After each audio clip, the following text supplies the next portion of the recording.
Mesdames et messieurs, bonsoir. La semaine qui s'achève porte encore en elle les échos des morts ayant agité le landerneau sociopolitique aux États-Unis et au Cameroun, notamment avec les décès de George Floyd et Samuel Wazizi. Au pays de l'oncle Sam, les populations sont descendues en masse dans les rues pour crier leur colère contre le racisme. L'onde de choc de ces marches s'est d'ailleurs répandue un peu partout en Europe. En France, Yannick Noah et Kylian Mbappé se sont indignés de la discrimination dont sont victimes les Afro-Américains. Selon l'ancien champion de Roland-Garros, les jeunes doivent s'impliquer activement dans la lutte contre la discrimination. Et pour montrer sa solidarité avec les Afro-Américains, Yannick Noah a arboré un t-shirt sur lequel il était inscrit de façon bien lisible « I can't breathe. Justice for George Floyd ». Participation active du tennisman dans la défense de l'Amérique noire maltraitée, silence tonitruant du même chanteur sur l'épidémie des meurtres et autres bévues des forces de défense camerounaises. Depuis la mort de Bibi Ngota à celle de Samuel Wazizi, en passant par l'évêque du diocèse de Bafia, Monseigneur Jean-Marie Benoît Bala, les femmes assassinées avec leurs enfants dans l'extrême nord, les tueries de Garbou, eh bien, la voix du chanteur et chef traditionnel des Toudis s'est enroué, jamais Yannick Noah ne s'est indigné. Cette attitude de deux poids deux mesures a suscité l'ire de plusieurs de ces femmes qui se demandent et s'interrogent, à juste titre, sur le silence de cet homme. Pourquoi voir la paille dans l'œil américain et ignorer la poutre dans l'œil camerounais? Yannick Noah, Kylian Mbappé ne sont pas les seuls pointés du doigt pour leur attitude dichotomique. Il y a quelques jours, dans une de ses analyses sur Facebook, le professeur Nyamsi Wa Cameroun interpellait Yannick Noah, Roger Mila, Samuel Eto'o, Bel Joseph Antoine, toutes ces figures emblématiques du Cameroun sur leur silence complice dont les échos résonnent encore aujourd'hui.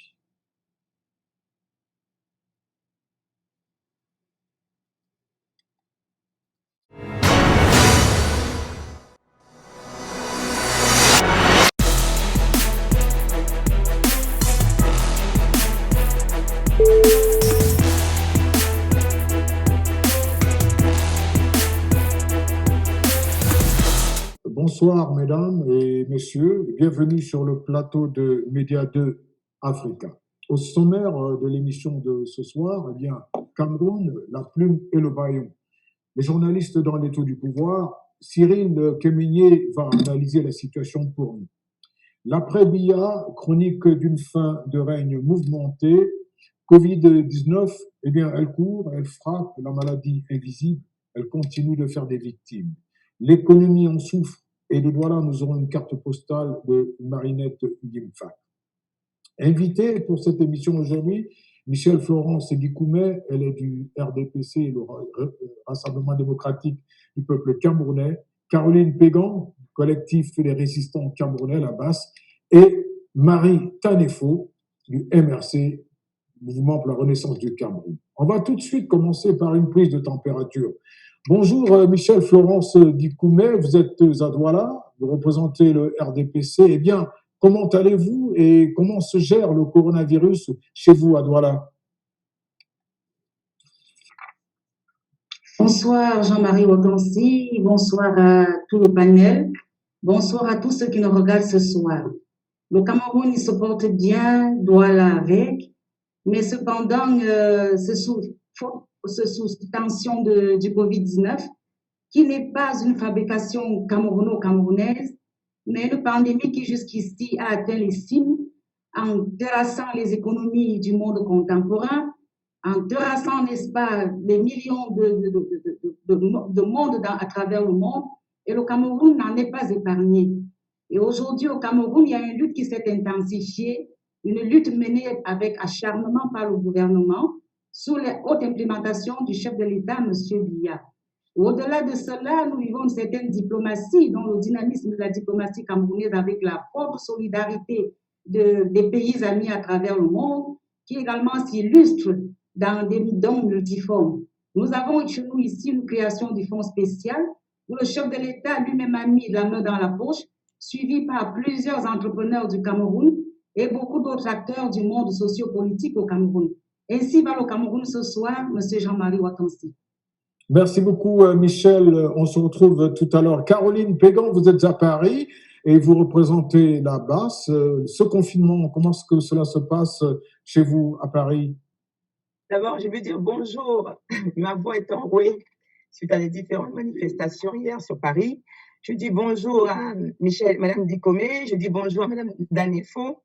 Et je voudrais aussi juste comprendre vraiment une minute de silence pour notre chère grande artiste qui est partie, dont nous avons pris la nouvelle aujourd'hui, Maman Guéa Laroute.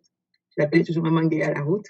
Donc, sinon, le confinement, aujourd'hui, vous savez que le président de la République qui a apparu et a fait un discours auprès des Français qui disait qu'on était en phase de déconfinement total.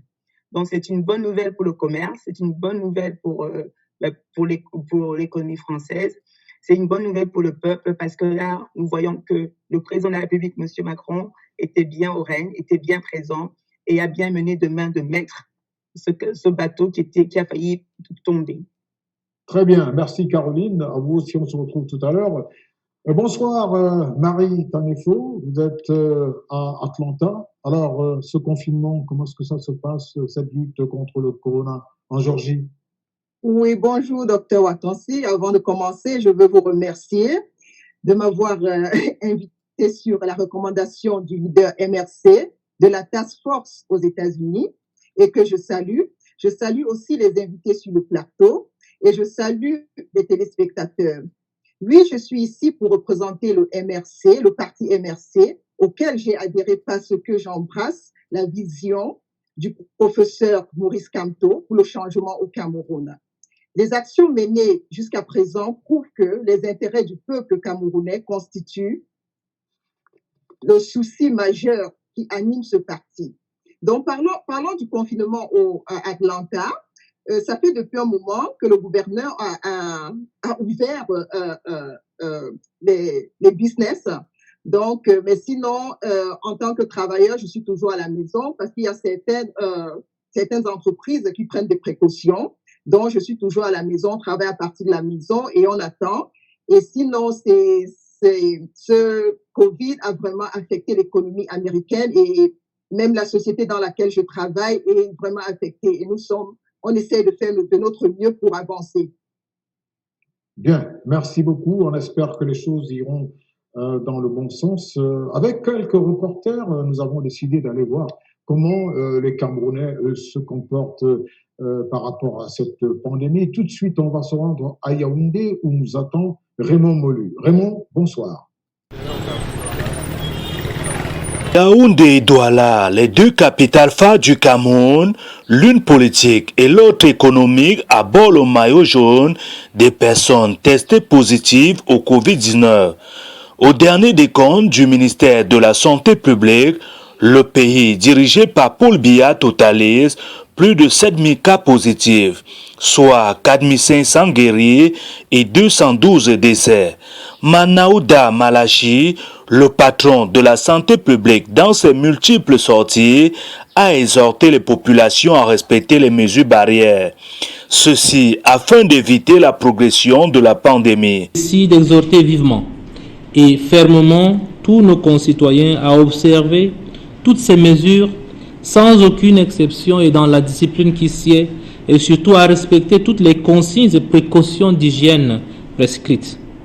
Ce n'est qu'à ce prix, et à ce prix seulement, que nous pourrons véritablement barrer la voie à cette pandémie. Mais seulement une descente faite dans les rues de Yaoundé, les marchés et autres espaces nous permet de constater à quel point le manque de conscience, malgré l'ampleur de la maladie, a installé son lit. Pourtant, au lendemain de la sortie tant attendue du chef de l'État, le 19 mai 2020 au Camerounais, rappelant à l'union sacrée de toutes les forces vives de la nation. Aujourd'hui, le contexte est différent. Comme la plupart des pays du monde, le Cameroun est atteint par le Covid-19. Notre système de santé est mobilisé pour combattre cette grave maladie. Diverses dispositions annoncées par le Premier ministre ont été prises pour freiner la propagation. Il est impératif que les consignes qui ont été données, port de masque, distanciation physique, lavage fréquent des mains, soient scrupuleusement respectées. Il y va de la santé de tous et de chacun. Une descente dans les rues de la cité capitale nous renseigne sur la perception des Camerounais. Sur Douala, merci beaucoup Raymond, merci Yaoundé. Cap, à présent sur Douala, dans la capitale économique, les populations jouent à l'équilibriste entre la pandémie et bien sûr le business. Nous allons tout de suite retrouver Marinette Ngimfak du côté de la capitale économique. Bonsoir Marinette, à vous l'antenne.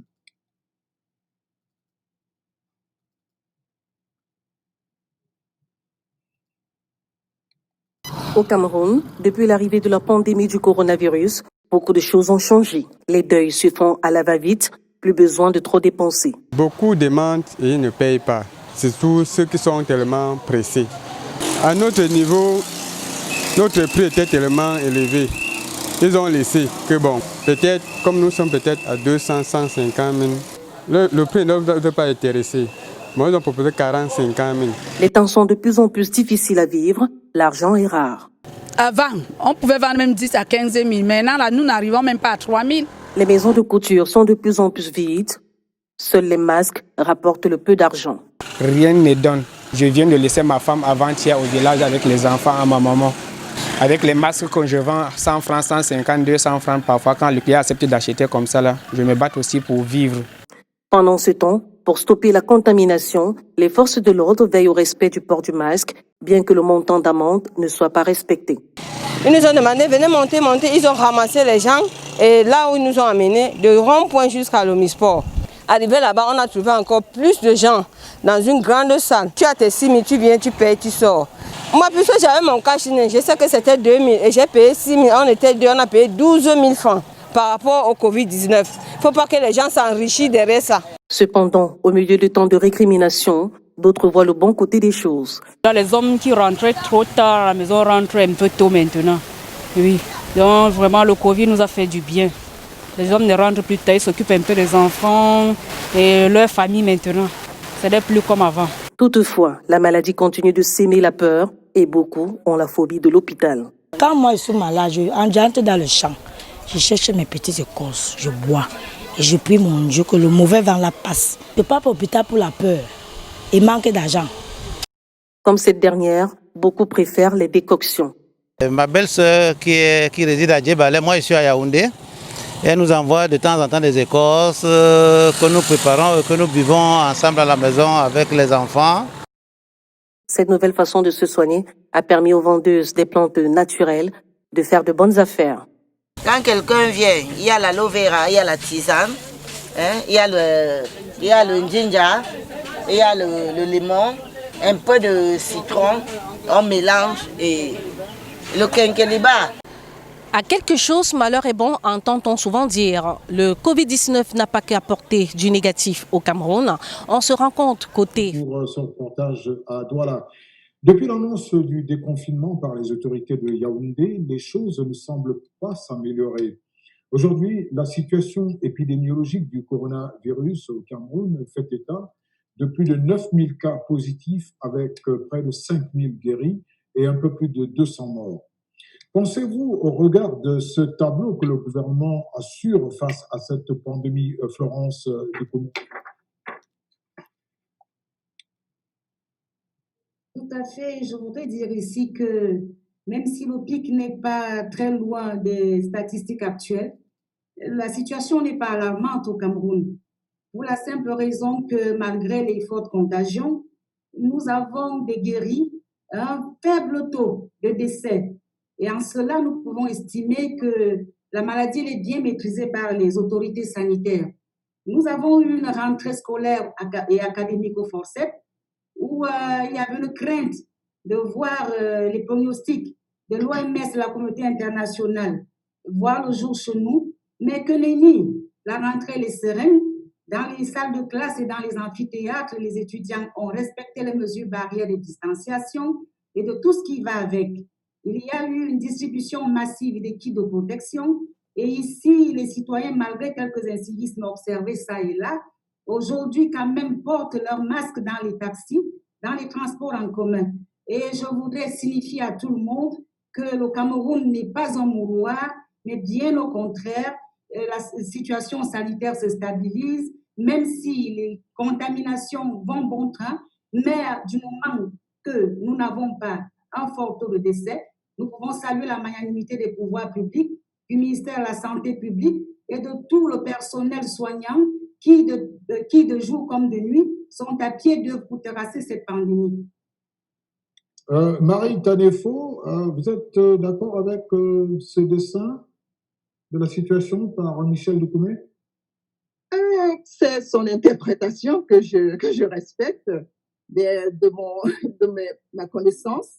Je pense que cette pandémie est une réalité que les Camerounais vivent en ce moment.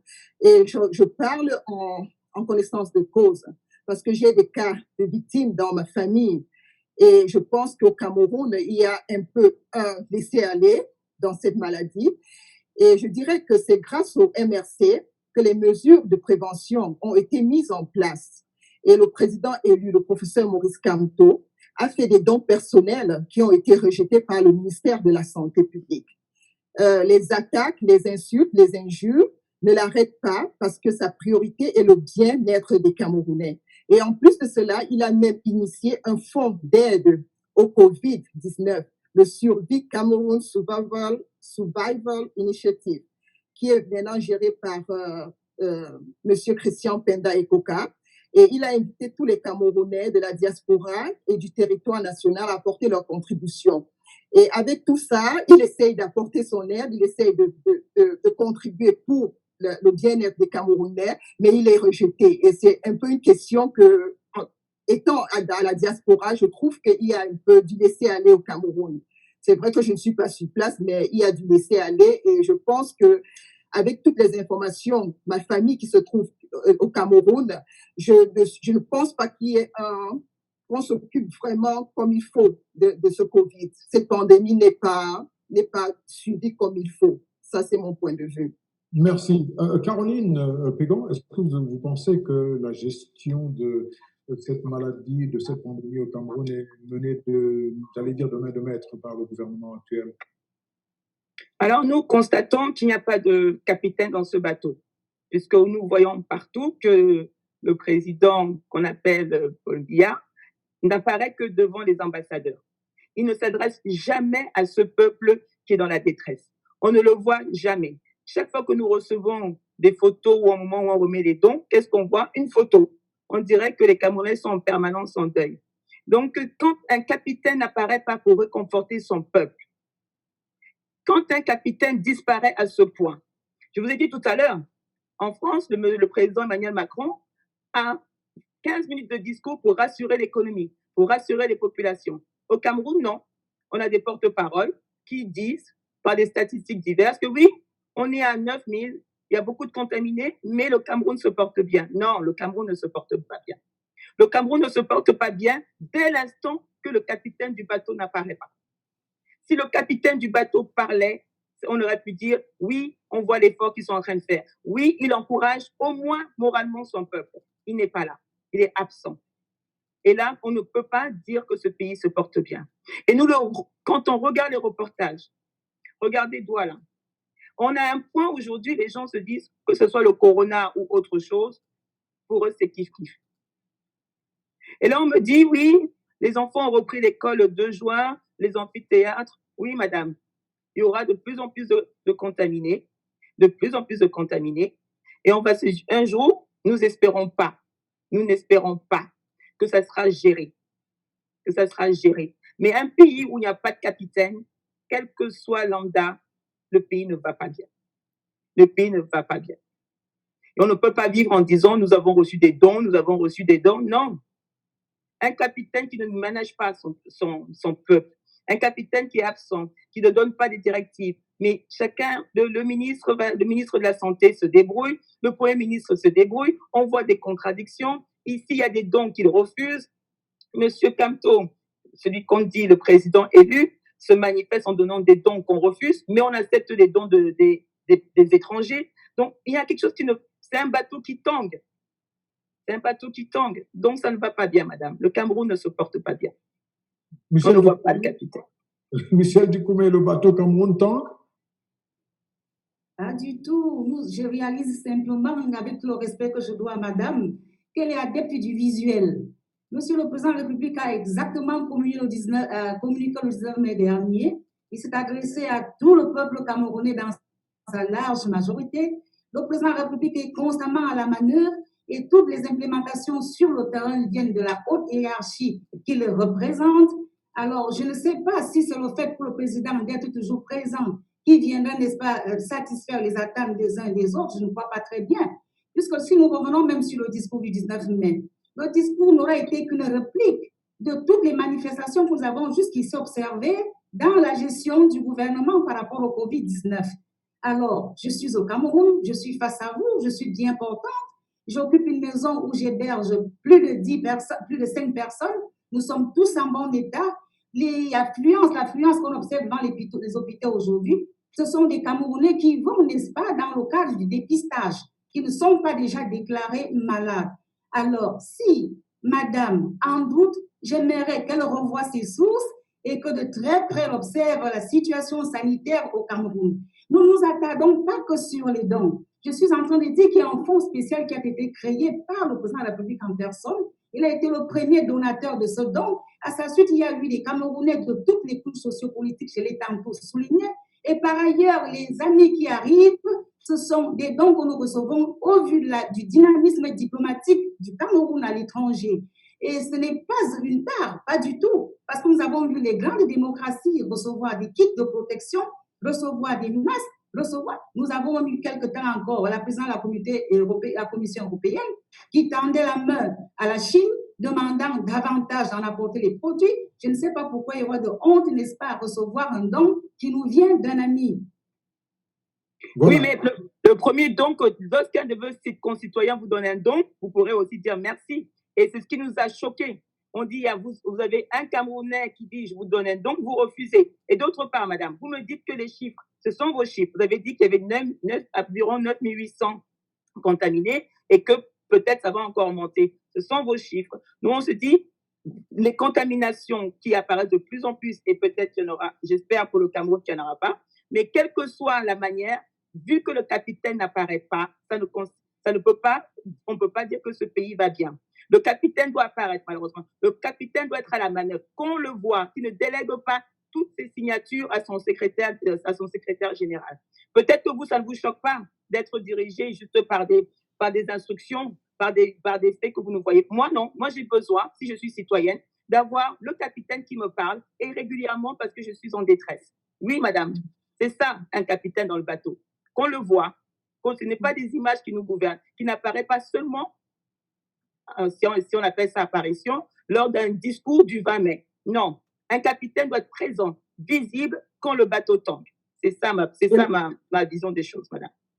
Et je veux juste compléter ce que tu dis, Caroline. Et le président en place ne s'est jamais manifesté. Tous les présidents du monde entier, je vis aux États-Unis, il y avait une task force ici, là, aux États-Unis, et on voyait le président Trump avec son équipe passer à la télé tous les jours, jusqu'aujourd'hui. Donc, les présidents doivent rassurer leur peuple et doivent parler à leur peuple. Et comme dit Caroline, un bateau sans capitaine, c'est en train de couler. Donc, vraiment, la situation du Cameroun nous fait vraiment mal au cœur.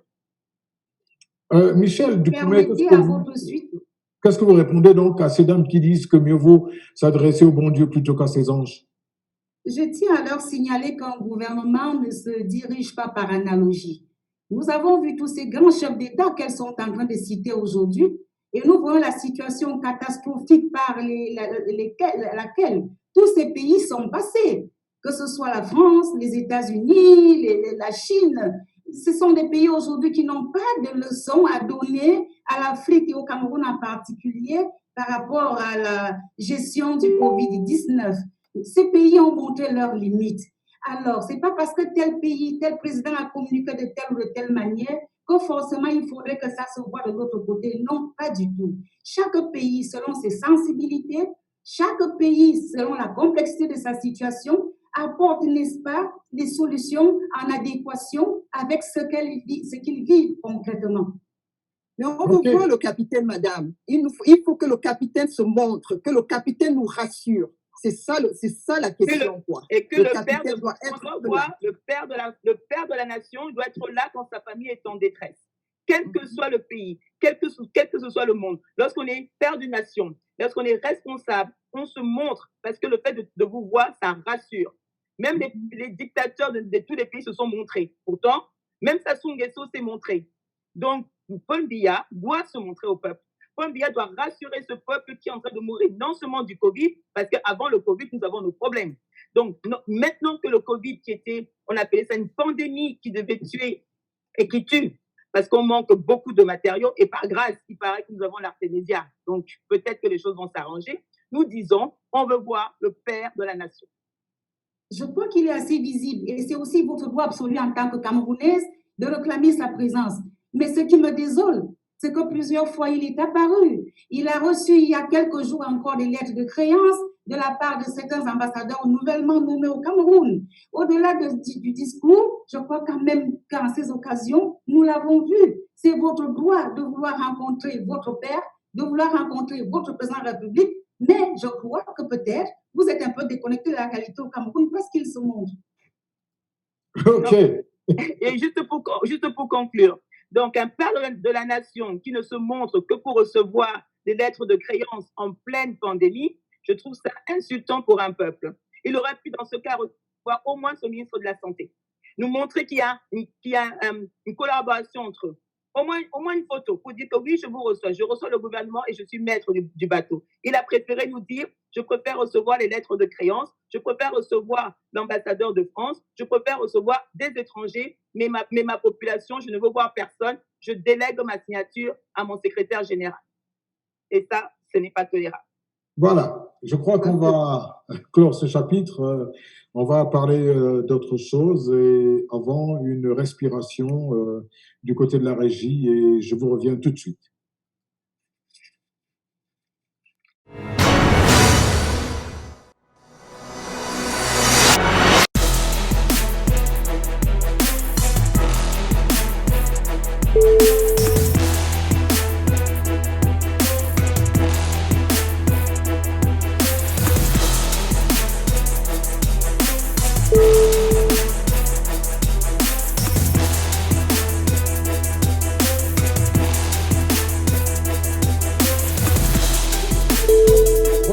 Sur ce plateau de Média 2 Africa, mesdames et messieurs, vous êtes dans Entretien avec trois invités de marque, Marie Tanefo du MRC, Caroline Pégan de la BAS et Michel Dikoumet du RDPC.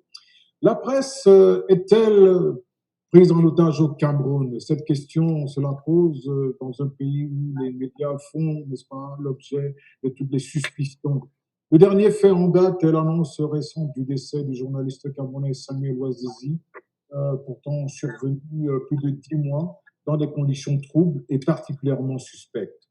Les journalistes camerounais qui ne sont pas aux ordres du régime sont menacés, muselés et parfois bâillonnés, emprisonnés ou simplement tués, comme c'est le cas de Samuel Ouazizi.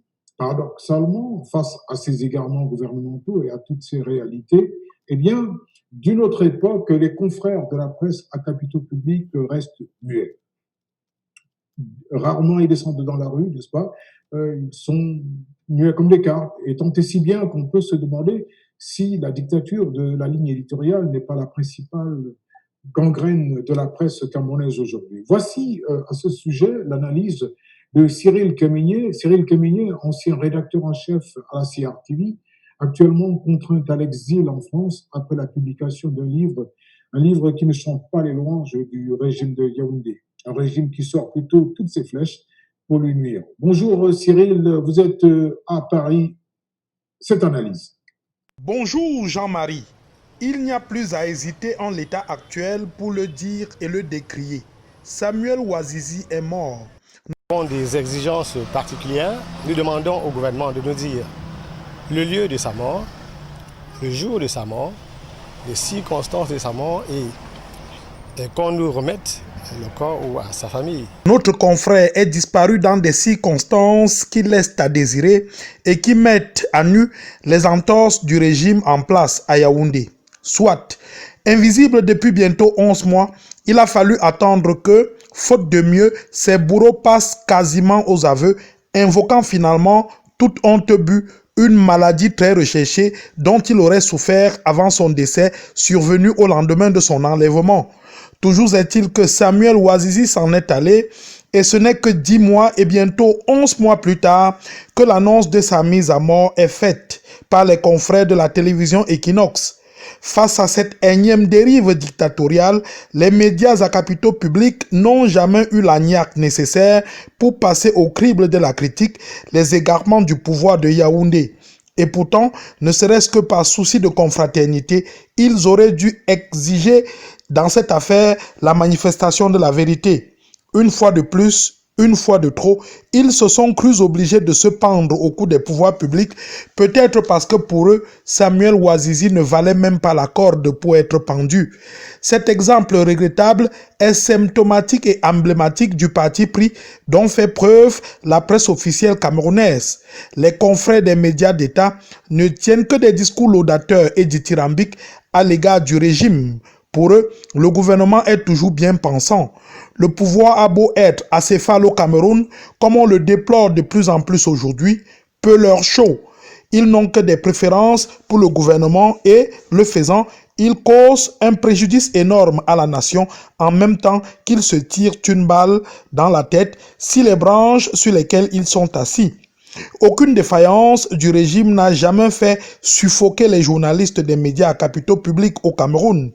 Ils n'ont pas du sang dans les veines. Oui, ils manquent cruellement d'audace et de pugnacité pour mettre au pas les adeptes d'un système aux abois. Conséquence logique, ils torchent leur réputation et se contentent d'avoir les bouches pleines de leurs avantages pécuniaires alors que le peuple trime. Merci beaucoup. Caroline Pégan, comment est-ce que vous réagissez par rapport à la mort de ce journaliste dont l'information n'est connue du public 10 mois plus tard? Alors, vous savez, au Cameroun, si on vous explique le Cameroun et que vous dites que vous avez compris, c'est qu'on vous a mal expliqué. Le Cameroun ne se porte pas bien. Le Cameroun, en tant que nation, ne se porte pas bien. Les individus, certains, oui, ceux qui mangent encore à l'enfant aujourd'hui peuvent dire que le Cameroun se porte bien. Mais lorsque nous savons que notre cher journaliste qui est décédé n'est pas le premier, et nous espérons que ça sera vraiment le dernier. Parce qu'on peut encore dire que ce gouvernement satrapique qui tue comme il veut dans les prisons de Koningui ou dans je ne sais quel jour de la SMI, ou en tout cas c'est cette gendarmerie qui se permet de tuer nos confrères comme ils le sentent, on peut se dire, ok, très bien. Mais maintenant, on veut une justice pour Ouazizi. La justice, comment elle doit se transformer? En libérant immédiatement tous les prisonniers politiques et journalistes qui sont actuellement retenus. Pourquoi? Parce qu'ils ont osé dire ce qu'ils pensent. On peut encore dire, on peut pardonner en disant, très bien, vous avez fait votre magouille, vous avez dans un conflit militaire, vous avez accusé. Mais pour l'avenir, pour ceux qui sont vivants, là, dans vos geôles, qu'est-ce que vous faites pour eux? Ils sont là en ce moment, les manches au BBC, pour ceux qui sont des journalistes. Et pour les hommes politiques, Mamadou Mota, Ayoub Tabé, qu'est-ce que ces gens-là font en prison? La liberté d'expression pour la nation Cameroun, où est-elle passée? Le Cameroun ne se porte pas bien. La nation camerounaise n'a plus de repères. Lorsqu'on muselle encore en 2020 nos journalistes comme autant de faux chivés, je demande, mais qu'est-ce qui se passe dans ma terre natale? Et on me dira demain que le Cameroun va venir s'asseoir à la tête sur les tables de la liberté. Non, le Cameroun ne sera pas respecté. Donc, il est important que la justice pour Ouazizi se concrétise aujourd'hui. Il faudrait que ce gouvernement, qui apparemment, avec un chef, avec un capitaine qui donne des directives, donne ce geste fort à cette population dont la pandémie déjà nous fragilise, dit non, la liberté d'expression est garantie chez le Camerounais. et garantie pour le peuple. D'ailleurs, nous libérons tous les prisonniers politiques et en commençant par les journalistes. Là, ce sera un geste fort pour dire nous avons compris notre erreur. Ou tout simplement, nous avons compris que nous devons aller sur de nouvelles bases dans cette nation. Nous devons vivre dans l'espoir. Michel Dikoumé, hier Bibi Ngota, aujourd'hui Samuel Ouazizi. Il faut dire que c'est plus qu'inquiétant. Hein. Je me refuse à faire le parallèle entre ces deux messieurs, pour la simple raison que nous sommes en train de vivre une situation assez confuse dans notre pays. Avant de dire quoi que ce soit, je voudrais m'incliner, n'est-ce pas, sur la mémoire de M. Ouazizi, présenter mes vives condoléances au nom du RDPC et du gouvernement à sa famille, et afin que plus jamais ce genre de bévue, si ça en est une, je dis bien si ça en est une, ne se reproduise plus. Je voudrais revenir sur un autre pan de l'actualité qui voudrait que le Cameroun, de par sa stature et sa position géopolitique et géostratégique dans le golfe de Guinée, est un pays qui jouit, n'est-ce pas, d'un sous-sol riche en pétrole dans le Rio del Rey et des minerais rares, n'est-ce pas, dans l'étendue du territoire camerounais. Et ce n'est pas que pour lui faire des amis, c'est une situation qui suscite des convoitises. Et à cause de cette situation assez ambiguë, nous avons aujourd'hui une bande de récupérateurs qui ont entrepris, n'est-ce pas, de semer la terreur, des entrepreneurs de l'insécurité, n'est-ce pas, qui, à feu et à sang, agissent en toute impunité dans ces deux régions. Je me refuse aujourd'hui à écouter, n'est-ce pas, un certain discours dans lequel nous avons affaire ici à une mémoire sélective de la part des gens qui tombent sur le champ des opérations. Au-delà de M. Ouazizi, nous avons des enseignants, en particulier en professeur d'histoire Jomo Rabamenda, égorgés. Nous avons là Madame Ayafor, gardienne de prison à Boya, égorgée, violée avec toutes les atrocités que vous pouvez vous imaginer. Nous avons Madame Vondo Laetitia, maréchal de logis-chef, en gestation, égorgée, violée, arrachée à la vie. J'en passe parce que le dernier en date, c'est le maire de Manfé, qui également a subi, n'est-ce pas, un tort de la part de ces terroristes ambazoniens. Alors aujourd'hui, devons-nous, comme les autres, nous terrer sous le silence complice ou alors des attitudes complices d'une communauté internationale qui regarde le Cameroun et pose sur le Cameroun un regard de faucon, un regard de charognard, qui attendent simplement le moment opportun pour fondre sur nous afin de nous décharner, de faire de nous une république faillie. Et je dis non. Monsieur Ouazizi, dont nous pleurons la mort aujourd'hui, excusez-moi de peu de vous rappeler que les enquêtes se poursuivent encore parce que il n'est pas totalement établi qu'il faisait partie de la corporation journalistique de notre pays. Nous demandons jusqu'à ce jour qu'une carte de presse nous soit présentée, elle tarde à venir. Monsieur Ouazizi a été arrêté dans les conditions que nous connaissons parce que nous avons notre loi au Cameroun qui interdit toute intelligence entre le monde médiatique et le monde terroriste, mais ce n'est pas des soupçons de collaboration dans le cas de la logistique avec les ambazoniens qu'il est interpellé. Et je tiens à rappeler que pendant son interpellation, il souffrait déjà de la sepsis et c'est sous ces entreprises-là qu'il est transporté du côté de Yaoundé. Sa famille, informée, d'après le communiqué du MINDEF, lui a rendu effectivement visite. Nous avons même la corporation des journalistes sous le label du syndicat qui affirme également lui avoir rendu visite. Là où le bas blesse en fait, c'est le fait que depuis août 2019, qu'il soit décédé, que sa famille informée n'ait pas pris le corps et que ce n'est qu'aujourd'hui que toute la communauté camerounaise réalise qu'il y a eu, j'appelle bien cela, une bévue, je conjugue mon verbe au conditionnel. Alors, avec ce qui se passe, je voudrais garder toute ma réserve pour la simple raison que l'ambassadeur de France sur le perron du Palais de l'Unité nous a rappelé que le chef de l'État lui aurait dit qu'il y a une enquête qui allait être ouverte afin d'établir toutes les responsabilités. Et je compte là-dessus parce que nous l'avons déjà lu hier du côté de Garbou, où une contre-enquête sous l'instruction du chef de l'État a eu lieu, les responsabilités ont été établies et les commanditaires sanctionnés. Alors, parlant donc de ce monsieur dont nous déplorons au départ, je souhaite que les uns et les autres gardent la mesure et que la démarche entreprise par le syndicat des journalistes du Cameroun vers le MINDEF se fasse de façon pacifique. Ça fait un mort de trop. C'est le Cameroun qui est perdant. C'est le Cameroun qui perd. Nous avons une seule envie aujourd'hui, c'est la paix et rien que la paix. Nous voulons que tous les enfants du Cameroun fédèrent, forment une synergie afin de marcher, de dire voilà aux atrocités, car la paix gagne à tous. Je suis d'accord avec vous, mais le problème ici, Michel Dikoumé, c'est que ça commence par bien faire. Avec toutes ces enquêtes dont on n'a jamais les conclusions, c'est ça le véritable problème aujourd'hui. En Gabou, il y a eu des conclusions, mais ça tue les morts au Cameroun. En Gabou, il y a eu il y a eu une suite sur les enquêtes. Ah, oui, d'accord. Oui, il y a des militaires qui ont été indexés de la hiérarchie aux plus petits soldats. Il y a des sanctions qui s'en sont suivies. C'est ça. Et les Bibingota, l'évêque de Bafia, ça aussi, on a eu des conclusions? Non, je ne fais pas partie du monde de l'investigation et je ne saurais assez me prononcer là-dessus. Si vous avez des informations complémentaires, apportez-les-nous. Je suis désolé. Il faudrait que ce gouvernement fasse un geste envers ces prisonniers dont ils n'ont aucune preuve, ces personnes qui ont marché juste pour dire non, non, non. La liberté d'expression doit être matérialisée. Vous êtes en train de parler de bévues, vous êtes en train de dire erreur, vous êtes en train de tourner en tour. Quelqu'un a mis, mettez 9 mois pour ne pas assumer. Les militaires, ce gouvernement n'assume pas même ses propres crimes. Nous leur disons, cette fois-ci encore, n'en commettez plus d'autres.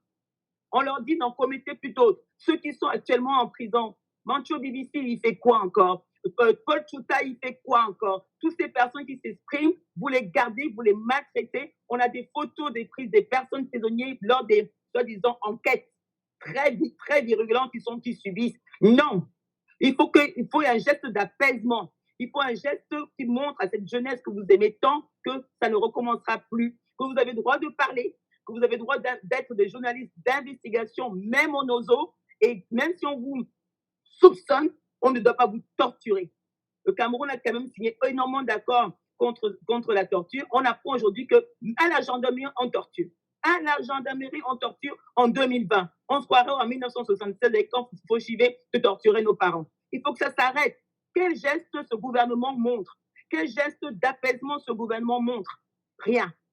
En réponse, on nous dit, on est en train d'investiguer, on voit, on attend toujours les conclusions de beaucoup de rapports que ce fameux chef d'État qu'on ne voit jamais avait demandé. Je parle notamment pour Monique Obateke, on n'a pas de réponse par rapport au ce train qui avait déraillé, qui avait tué énormément de personnes. On n'a jamais des conclusions. Et pour Garbu, qu'est-ce qui s'est passé? Il a fallu une pression internationale pour que le Cameroun daigne bien reconnaître. Sinon, on nous aurait sorti que c'était quelque part au Mali. Donc, il faut qu'on arrête. Il faut qu'on se responsabilise. Il faut qu'on montre des gestes d'apaisement dans ce moment de pandémie. Il faut qu'on montre qu'à la tête de cet État, il n'y a pas seulement ce qu'on appelle des gens qui sont là pour leur poste, mais poser des êtres humains qui pensent aux autres. Et comme vous dites, à nos enfants. Marie Tanefo? Oui. Je dirais qu'au Cameroun, ça ne va vraiment pas. Parce que des corps professionnels sont maltraités, les avocats tabassés, les journalistes torturés jusqu'à la mort, comme le cas de Samuel Ouazizi, et d'autres menacés de mort parce qu'ils ont fait leur travail en respectant la déontologie journalistique. Et je pense que Dr Watansi, qui est avec nous, en est une victime aussi. Parlant de Samuel Ouazizi, c'était vraiment une... Hello? Oui, on vous entend, on vous écoute. C'était blanc, là, je ne voyais plus personne, je suis désolée. Donc, je parlais de Samuel Ouazizi, ce jeune journaliste, ce vaillant citoyen à qui on a arraché la vie par une tragédie qu'on n'arrive pas à expliquer. Je trouve que c'est vraiment dommage et je pense qu'il faut qu'il y ait une liberté, comme dit Caroline, on demande une liberté d'expression au Cameroun. C'est vrai qu'on dit toujours, oui, on va faire des enquêtes, on va faire ceci, on va faire cela pour arranger, mais rien ne s'arrange. Au Cameroun, on torture toujours les gens. Comme moi, faisant partie de membres du MRC, il y a mes collègues qui disent qu'ils ne peuvent plus voyager pour le Cameroun parce que, étant membre du MRC, dès que tu arrives à l'aéroport, c'est la prison. Pourquoi? Parce qu'on est adhérent à un parti. Est-ce que c'est normal? Est-ce que c'est normal? Ce Cameroun, on a besoin d'un changement vraiment imminent, un changement impératif. Parce que les jeunes, ils sont en train de venir là. Et nous sommes au 21e siècle. Au XXIe siècle, on a besoin de s'exprimer librement, d'être dans un pays libre. Parce que là, c'est vraiment anormal qu'un jeune journaliste comme Samuel Ouazizi, qu'on l'accuse parce qu'il a dénoncé, d'après ce que j'entends, je ne suis pas sûre des données, parce qu'il a dénoncé l'armée camerounaise. C'est vraiment, donc c'est un manque de liberté d'expression. On ne peut rien faire dans ce pays. Et je trouve que c'est vraiment triste. Et il faut qu'on travaille là-dessus pour un changement absolu. Voilà, pour revenir à vous, Michel Dikoumé, vous parliez de ne pas maîtriser les tenants ni les aboutissants de ce qui a bien pu amener ce journaliste en prison, mais quand on se rappelle, Mimi Mefo, elle a souffert d'une situation quelque peu complexe au Cameroun.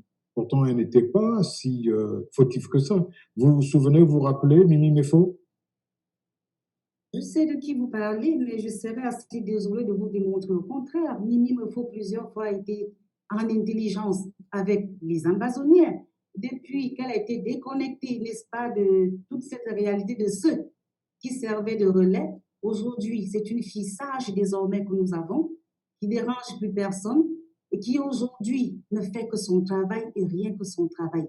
Elle n'est d'ailleurs pas inquiétée parce qu'elle est libre de dire ce qu'elle veut. Alors, si la liberté d'expression est spoliée, je crois très bien qu'il y a certaines chaînes qui ne mettraient pas au Cameroun. Elles émettent en toute liberté. Ils ont une publication de journaux qui paraissent qu'ils auront des quotidiens, des hebdomadaires. Mais je tiens à vous rappeler que notre préambule, le préambule de la Constitution de 72 au Cameroun, de juin 72 au Cameroun, prône la protection des minorités. Ça peut être des minorités corporatistes, ça peut être des minorités ethniques, voire religieuses, mais ce qui est certain, c'est que les droits de l'homme mènent leur bout de chemin au Cameroun. Aujourd'hui, qu'est-ce qui se passe concrètement avec notre armée? Simplement, on a essayé de toucher à tous les marrons de chaîne parce que justement, aucun ébranlant, il faille s'attaquer aujourd'hui à la Grande Muette, qui est une institution de souveraineté dans un État. Alors, si votre armée est tancée d'armées terroristes, si votre armée aujourd'hui ne peut plus protéger les populations qui sont leur mission régalienne, ça signifie simplement qu'elle n'existe plus et que votre pays lui-même n'existe plus. Nous ne céderons pas à ce genre de chantage et nous n'allons pas nous enliser dans ce type de provocation. Au jour d'aujourd'hui, je crois qu'il y a des chaînes qui sont osées dans leurs lignes éditoriales, qui continuent d'émettre sans en être inquiétées. Excusez-moi, si vous permettez, Monsieur Jean-Marie Ouattonssi, quand on parle de la liberté d'expression, je ne parle même pas du rôle de l'armée dans ce qu'ils sont en train de, dans les massacres dont ils sont acteurs au niveau du NOSO. Je parle dans la partie francophone où il n'y a pas l'armée, où c'est le gouvernement et notamment les gendarmes qui sont en train de maltraiter dans leur bureau des journalistes. Non seulement des journalistes, mais les citoyens lambda. N'allons même pas très loin. Que s'est-il passé à Bonabéry il y a quelques jours avec cette avocate qui a été molestée? Comment a réagi le gouvernement? Une avocate molestée, c'est comme un militaire qu'on moleste. C'est des symboles de la liberté. Et quand un symbole de la liberté est atteint de cette manière, ce gouvernement qui, avec un chef, on dit on ne sait plus où il est, doit quand même réagir. Une avocate molestée, déjà avocat, comme vous dites, l'article, la Constitution protège les corporations, et en plus une femme. Donc je ne comprends pas que dans un pays de droit comme le Cameroun, avec ce gouvernement qui travaille beaucoup, qui prend beaucoup les choses en charge, nous avons une avocate femme qui est molestée. Pourquoi?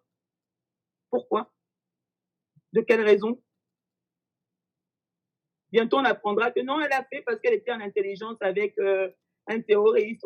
Mais non, non, les femmes, on devrait tous se dire non, nous ne voulons pas qu'on moleste les avocats. Et en plus, les avocates, ils ont commencé par Michel Doki. Et comme apparemment, les Camerounais n'ont pas assez réagi, on se permet aujourd'hui, en 2020, de continuer à molester les avocats. Non, madame, c'est pas possible. Le Cameroun ne va pas bien. La nation camerounaise est en train de perdre pied. Et on ne pourra pas laisser faire ça. En tout cas, nous, du côté de la diaspora, on vous rappellera tous les jours qu'effectivement, il y a une constitution à respecter. Il y a une constitution à respecter. On ne laissera pas certains sénateurs, députés ou représentants de partis au pouvoir, qui est le RDPC, venir dire que oui, la liberté d'expression, les journalistes, il y a beaucoup d'éditoriaux, il y a beaucoup de journalistes. Nous avons une avocate qui vient d'être molestée. Il va falloir que ce gouvernement réagisse symboliquement. Nous voulons des gestes symboliques forts qui disent que votre liberté est garantie. C'est ça que nous demandons aujourd'hui. Merci. Comment vous réagissez par rapport à ça, Michel, une femme, une avocate molestée? Permettez que je rie un tout petit peu. Vous savez, aujourd'hui, nous avons un discours cacophonique en face et tous les petits golibets de quartier sont bons, n'est-ce pas, pour essayer d'intensifier la tension qu'il y a déjà dans le camp adverse. Je comprends leur émotion, mais je voudrais leur dire, avant de porter haut des accusations aussi dangereuses et aussi gravissimes que celles-là, il faudrait déjà se rapprocher de la source et s'assurer que tout ce qu'on leur raconte est avéré. Allô? Oui, je vous comprends parfaitement, mais quand on se rappelle tout ce qui avait été dit lorsque ces mamans ont été assassinés dans l'extrême nord, n'est-ce pas? On nous disait, ouais, c'est des militaires maliens, c'était à bonne source, hein? C'était une déclaration de l'armée. Parce que vous y croyez aussi. Mais Pardon? vous y C'est croyez ça qui aussi. crée le doute. C'est ça qui crée le doute, Michel. Le fait que de jour en jour, on découvre qu'il y a eu mensonge de la part du gouvernement. C'est ça, en fait, qui crée le doute dans l'esprit. Vous avez parfaitement raison que le doute se crée. Pourquoi le doute se crée? Pour la simple raison aujourd'hui qu'au-delà des armes qui peuvent crépiter dans la partie septentrionale, dans le Nozo ou à l'est du pays avec les incursions répétées des rebelles centrafricains, qu'il y ait une mise en place d'une guerre communicationnelle. Vous n'êtes pas étranger à cet état de choses, c'est votre métier. Vous êtes mieux placé pour savoir que le quatrième pouvoir en ce moment agit avec puissance dans tous les conflits que nous traversons en ce moment. Alors, s'il y a tous les coups, il faille, n'est-ce pas, trissauter parce qu'il y a quelque part sur Facebook quelqu'un qui a balancé une publication ou quelqu'un qui quelque part a tweeté quelque chose, j'ai dit on ne s'en sortira plus. C'est pourquoi je demande aux uns et aux autres de faire montre de professionnalisme, de se rapprocher souvent de la source et de s'assurer que ce qui est balancé dans les réseaux sociaux ou ça et là est avéré. Nous gagnerons tous à mettre un terme à ce qui se passe dans notre pays. Donc, Madame Michel Dicomé vient de dire que M. Sadi, ministre de la Communication, fait partie de ces personnes qui propagent des mauvaises nouvelles, qui disent n'importe quoi. Ben, nous prenons note. Nous allons vraiment prendre note et vraiment faire attention. N'interprétez pas mal, mais c'est non, ce que vous voulez dire, hein, parce que notamment pour le Mali, nous avons bien vu que c'est le gouvernement camerounais qui nous parlait que ce n'était pas des Camerounais. Hein. Donc aujourd'hui, et pour Garbout, ça a failli commencer. Mais heureusement que la vigilance de la diaspora ne vous permet pas de dire ce que vous êtes en train de dire. Non, nous disons que le gouvernement camerounais, à l'heure actuelle, doit faire un geste fort pour rassurer le peuple francophone, puisqu'on va aller de ce côté-là.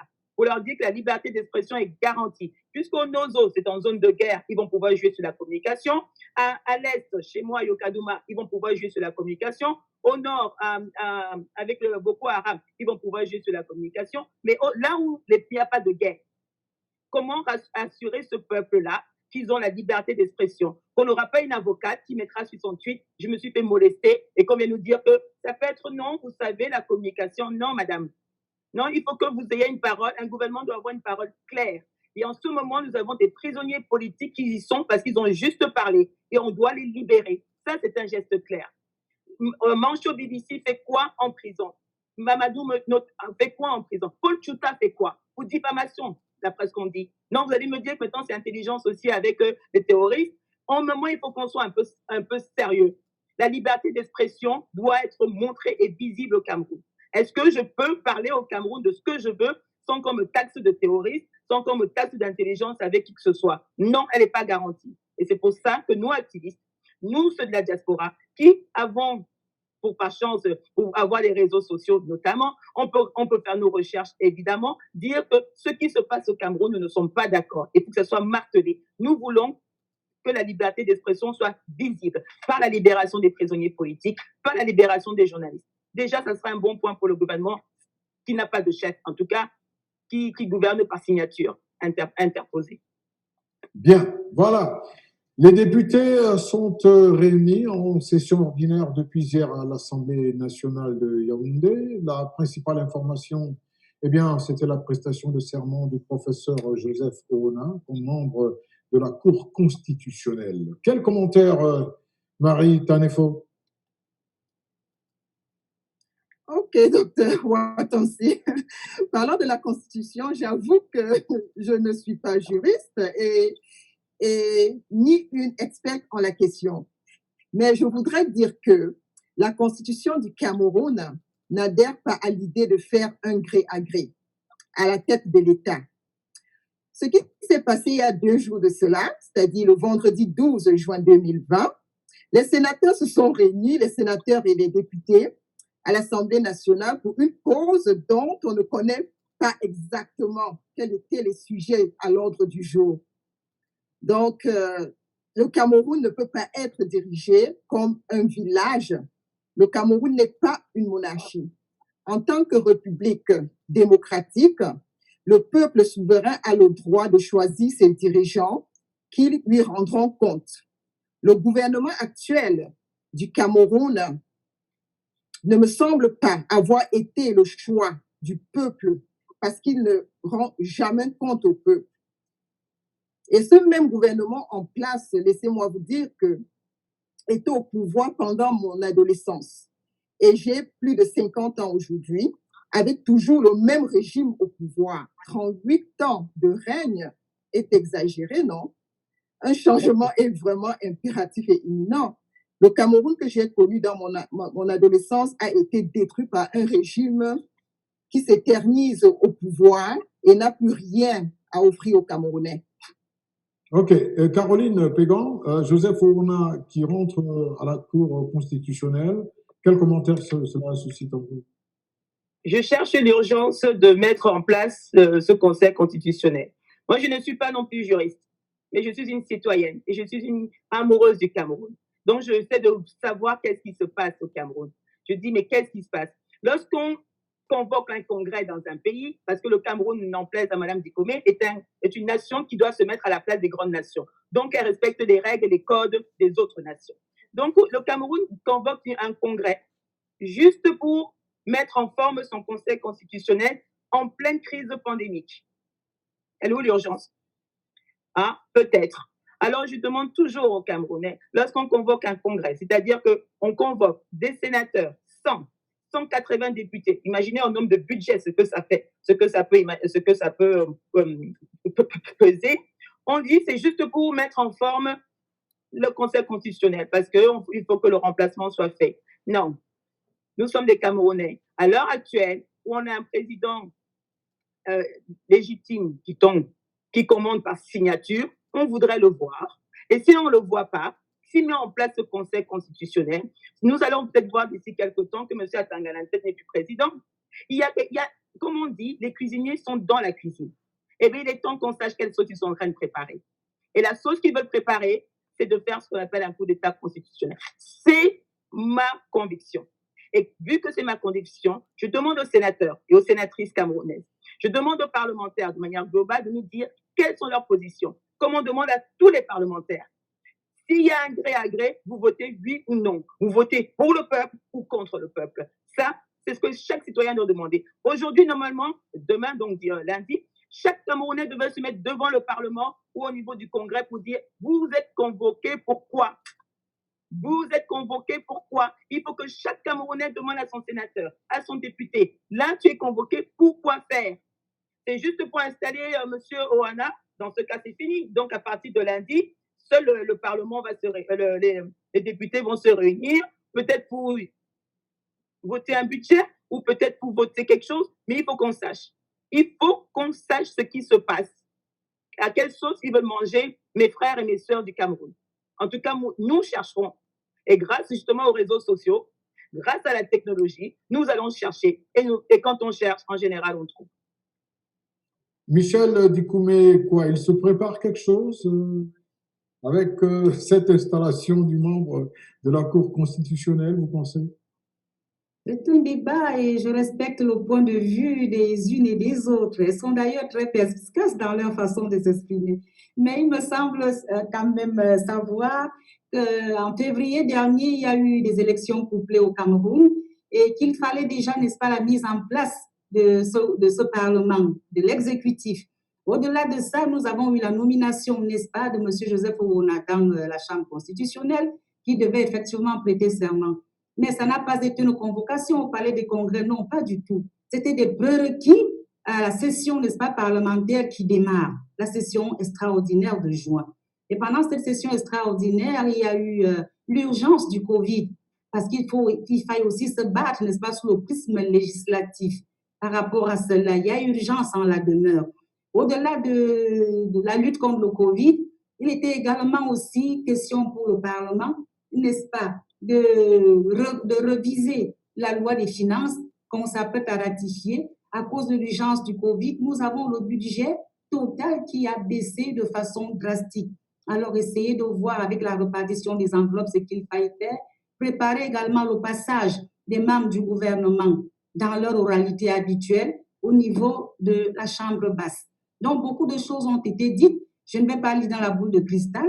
Nous attendons également à quelle sauce les députés vont nous manger, mais j'ose croire que c'est une sauce qui se concocte avec les meilleurs condiments du pays pour la satisfaction générale.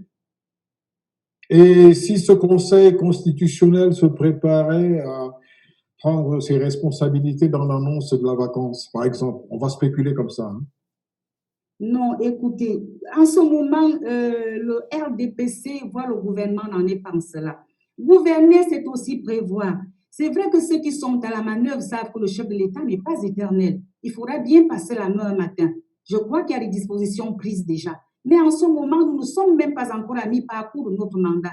Il y a 2 ans exactement que les présidentielles se sont déroulées. Aujourd'hui, il y a urgence au Cameroun. Ces urgences se résument dans le Covid-19, dans la guerre du Nozo, la guerre sécuritaire dans l'extrême nord et comme je vous ai dit, les troubles à l'est du Cameroun. Alors, vous voyez, on est à la manœuvre tous les jours. Il y a eu cette rencontre forceps que j'ai tantôt évoqué, pour la simple raison que nous avions au-dessus de nous l'épée de Damoclès qui, par rapport à l'UNESCO, qui menaçait, n'est-ce pas, de proclamer une année blanche. Au-delà, n'est-ce pas, de cette année scolaire, nous avons également des problèmes économiques parce que sous le Covid-19, nous avions une crise sous-jacente économique qui s'annonçait déjà.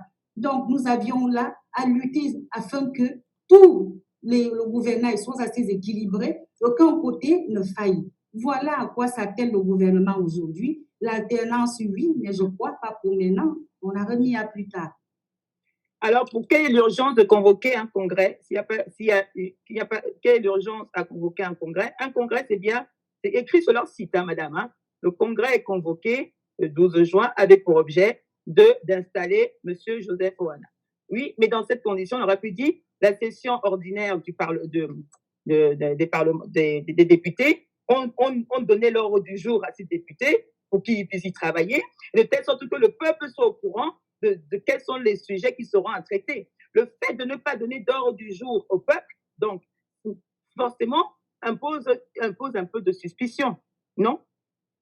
Je crois que Marie Tanefo, le président de votre parti, justement, a parlé de ce nom au gré à gré. Ça se dit, quoi, dans les chaumières, que quelque chose pourrait se passer à l'Assemblée?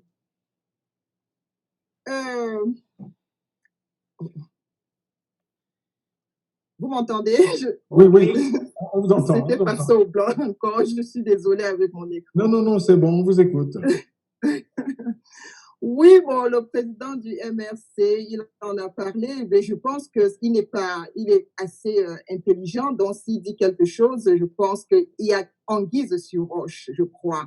Donc, je pense qu'il y a quelque chose qui se manigance comme d'habitude, quelque part. Je pense que le régime veut passer le pouvoir, enfin, il veut rester au pouvoir, quoi. Donc, je pense qu'il y a quelque chose qui se manigance. Okay. Là-bas. Donc, le professeur Camto s'est dit prévenir vaut mieux que guérir, c'est ça? Voilà, prévenir vaut mieux que guérir. Voilà, merci. Le 20 mars dernier, décédait à Paris Victor Fotso, c'est ce richissime homme d'affaires camerounais. Jusqu'alors, la famille n'arrive pas à s'entendre sur les modalités d'organisation des obsèques. Les avocats des différentes parties de la famille sont au tribunal et Louis Comayou a rencontré 2 de ses avocats à Paris pour nous. Déjà présentation déjà. Alors ici maître Apollin Pépiezep, l'avocat de la grande famille Fotso, du moins d'une partie de la famille. Et je suis avec mon confrère maître Régis Niat.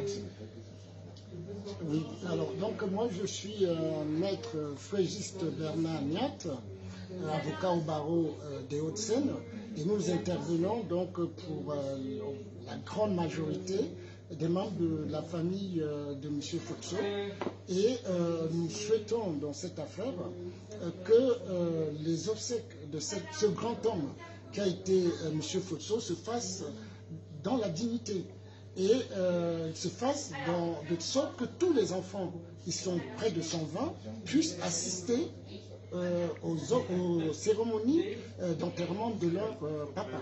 Est-ce que la décision qui a été prise ce matin vous satisfait déjà d'emblée? Alors, je ne vous dirais pas que la décision nous satisfait parce qu'il ne faudrait pas qu'on puisse interpréter l'action de nos clients comme si c'était pour faire tourner en rond.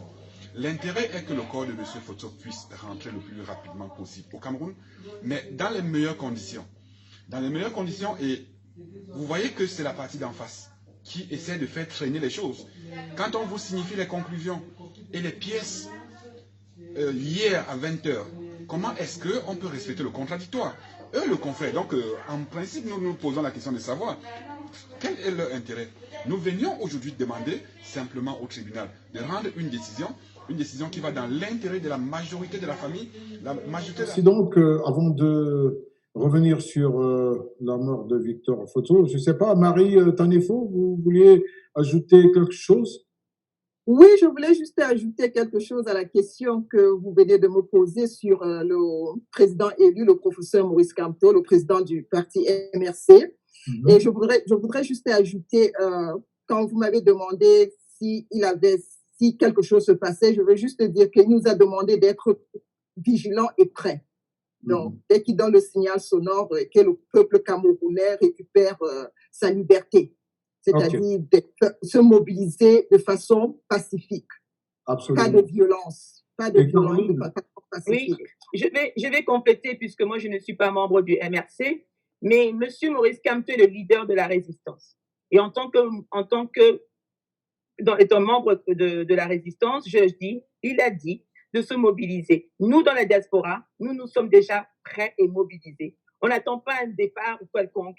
Nous allons manifester, nous allons crier. Nous crions pas pour que le gouvernement stratégique de Yaoundé nous entende. Nous crions pour que ceux qui sont dans la cuisine, notamment ici en France, comprennent que la diaspora camerounaise, qui est instruite, qui est ouverte, qui est maternelle, qui est solidaire, ne laissera jamais ses frères du Cameroun tomber. Nous sommes mobilisés, nous sommes prêts. C'est vrai que nous ne pourrons pas venir au Cameroun, mais notre rôle n'est pas d'être au Cameroun. Notre rôle, nous, la diaspora, c'est de dire à l'Union européenne, à la France, que les années 60 sont terminées, que les enfants ont grandi, les enfants étaient à l'école, ils comprennent ce qui se passe. En nous demandant, comme disait M. Emmanuel Macron tout à l'heure, la liberté, l'indépendance. Et que cette fois, l'indépendance, le Cameroun doit l'avoir maintenant, réellement. C'est-à-dire le premier geste, laisser les Camerounais déterminer qui va conduire leur destin. C'est ça notre rôle dans la diaspora. Oui, absolument. Marie Tanefo, Victor Fotso, qui s'en est allé, et il y a des problèmes au sein de la famille pour l'organisation des obsèques. Comment vous réagissez par rapport à ça? Déjà, j'en profite pour présenter mes condoléances à la famille, parce qu'un décès reste un décès.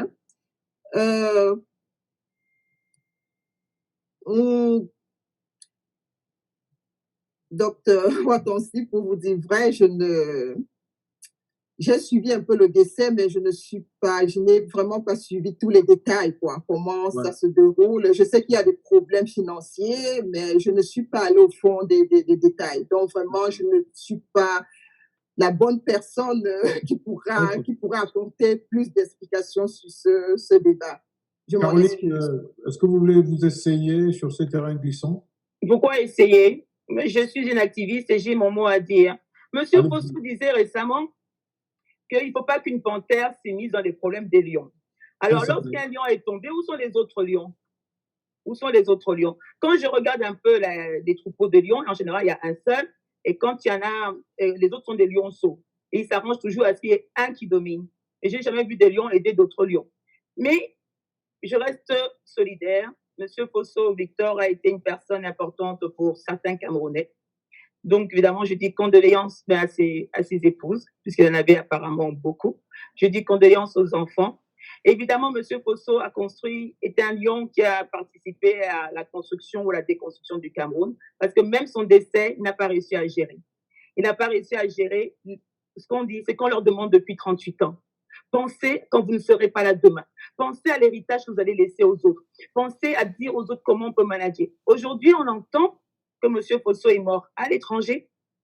M. Fosso Victor, un des plus grands industriels du Cameroun, n'a pas pu participer à la construction des hôpitaux de référence équipés au Cameroun pour mourir à l'étranger.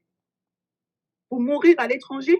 Caroline, donc je dis seulement, je dis condoléances à la famille. La gestion des richesses, malheureusement, encore aujourd'hui, même chez lui, ça crée des problèmes. Il faudrait que cette famille enterre dignement ce monsieur. Vraiment qu'il enterre dignement. Et si possible, pas comme Ali Dibango qu'on a enterré ici à Paris, qu'il fasse tout pour que ce fils du Cameroun se repose au Cameroun. Voilà mon message. Bien. Je m'en vais vous remercier, mesdames, d'avoir accepté l'invitation de Média 2 Africa. Michel Florence Dikoumé, Caroline Pégan et Marie Tanefo, merci beaucoup d'avoir accepté de vous entretenir avec nous ce soir. Je donne rendez-vous à nos téléspectateurs la semaine prochaine à la même heure pour notre émission. Une fois encore, merci et merci de la part de Lati qui s'occupe de la régie. Bonsoir.